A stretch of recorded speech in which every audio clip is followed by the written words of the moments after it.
Chris, when you watched the Week 2 Giants game, you saw the second half, and Martindale dialed up all those exotics. You watched that film, you pretty much knew you were getting the same thing. What did you communicate to Brendel on the short week about all the different exotic looks that you were probably going to see? Well, we looked at all of them leading up to it as many as we could, and we can only practice so many of them with the short week. We get as many reps in as we can in a walkthrough setting with the short week. That's all you could do. Just keep going through it, review what they showed, know they're going to show different things, make sure he understood it and was seeing things right, and he did. For the most part, we did a good job.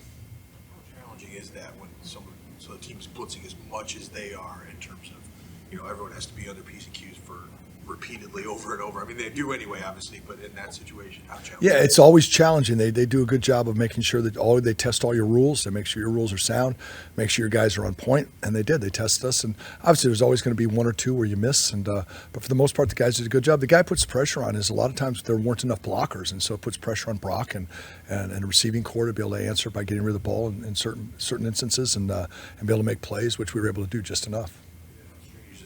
From that last week to this week, a team that doesn't blitz or blitzes at the lowest rate in the league. How different is it? Yeah, it's a whole different game. It's just, and that's the challenge week to week, whether it be the personnel that you're facing, whether it be the scheme that you're facing. There's a challenge every week, and that's the cool part about the season. That's the thing I love about the season is that, you can only do so much against your defense. So once you start going against these guys every week, the challenge is how do you get guys prepped to play their individual one-on-one battles, schematic battles, then with the game plan that you've implemented throughout the week too, how they apply that to those players and to those schemes. It's a challenge every week, and it's really a lot of fun. Is it the Eagles' defense? Is it similar to what Philadelphia has been running in the last? Cardinals defense, yes. The Cardinals defense is similar from a base standpoint, and then there's part of it. The hard thing was this week is how far down the rabbit hole do you go of looking at Eagles film, and how much you look at Arizona film. Obviously, no same guys, same defense. Where are they in their progression? Do they put a lot more in this week? Do they leave it where it is? I mean, it's just you don't know, but you're ready for everything. The key thing is it's so often you've heard. I think probably Kyle talk before about it. We oftentimes get a lot of unscouted looks that you don't prepare for. So you're always building upon it. You're always telling guys, hey, look, just because we've prepped you for this week doesn't mean that, hey, you might not see this or that as the week goes through. So you have to go a little bit down that rabbit hole, and the rest of you just have to say, we've got to just be prepared. Everything they've done, we've seen at some point. Just how much will we have prepped for? You see from Colton just since week 1. Colts just continued to grind away. We with the first week, obviously we left him alone a lot of times with Watt.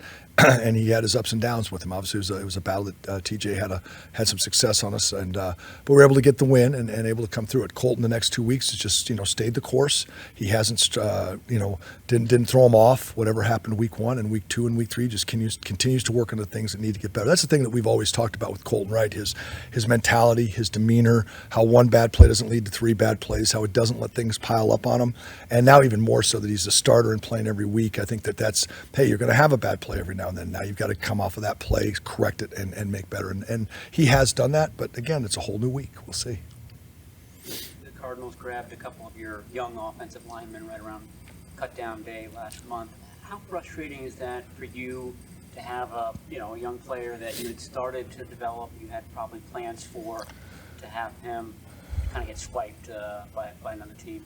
Yeah, it's in a lot of ways it's a compliment. It means that they played well in the preseason. You just didn't have a place on your roster for them, and other people covet them and want them. It is you have a chance to develop some guys. Keith, we'd had a little bit longer than Ilm, but both those guys did really well for us in training camp, and it's tough to lose them. But that's the National Football League. There's opportunities for guys somewhere else, and more than anything else, I'm happy for the guys. If they have an opportunity to go somewhere else, get on a 53, make some money, not be on a practice squad, that's good for them. And I'm happy for them. As far as your own young guys, Leroy Watson, I imagine he's going up against Bosa a lot in practice. Do you see the benefit of that? Have you seen him take strides at that tackle spot? Yeah, I do. They're small because they don't. The thing is, they get really 2 good practice days, Wednesday and Thursday. Friday's more of a walkthrough. Then Saturday, Sunday, Monday, Tuesday, they don't do a lot. Whereas the other guy's playing a game on Sunday, and so there is that it's hard to progress in these times. But we do work with them. We work with them individually after practice. We work with them over the weekend a little bit. They get a little workout in prior to the game with some time for with the coaches. So there's a little bit of time that we're able to get some work done with them. And there is progression, but it's slow, and it isn't. Without playing in the games are what they miss, and that's where preseason games have huge value for those guys when it gets back to camp next year. And so this time is valuable. They've got to make the most of it. It's just in a practice setting, it's hard to get huge jumps. They're little tiny steps. Chris, what's a veteran like Feliciano added to your room? And see help some of the younger interior players along so far? 100%. He does a great job working not only with the younger players and just giving a veteran presence and leadership from that standpoint. He also does a great job working with Jake and having played the position and working with the other interior guys that with Spencer and with Banks. Just together and talking about what he's done when he's played certain players. I mean, last week he was a big help for us against the Giants, understanding because he'd been there the last year or two, so he knew those guys, and so he's just been a help all around from an experience standpoint, from helping young guys, working with the veterans, just communicating and learning our system, doing everything that he needs to be a part of this team. He's just blended in really well, and is just we all work together to get this thing accomplished, and he's become a big part of that. Brendel and Brock have had a couple of football exchanges. Anything you can put your finger on? What's going on there? Is it just... I'm sorry. Yeah, both times it was miscommunication on the snap count. Somebody either snapped the ball early or the quarterback wasn't expecting the ball. Something, it was just a miscommunication on when the ball was going to be snapped.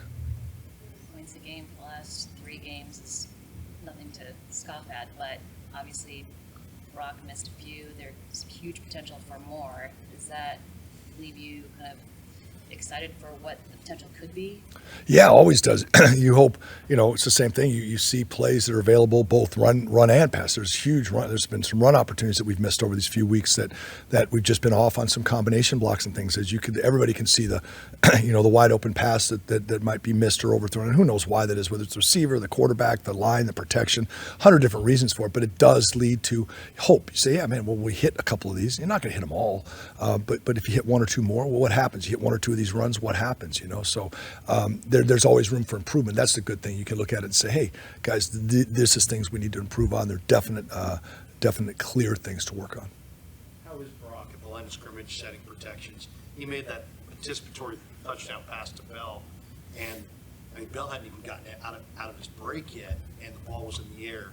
How good is he at setting protections and being an anticipatory thrower? Yeah, he's awesome. He does a great job.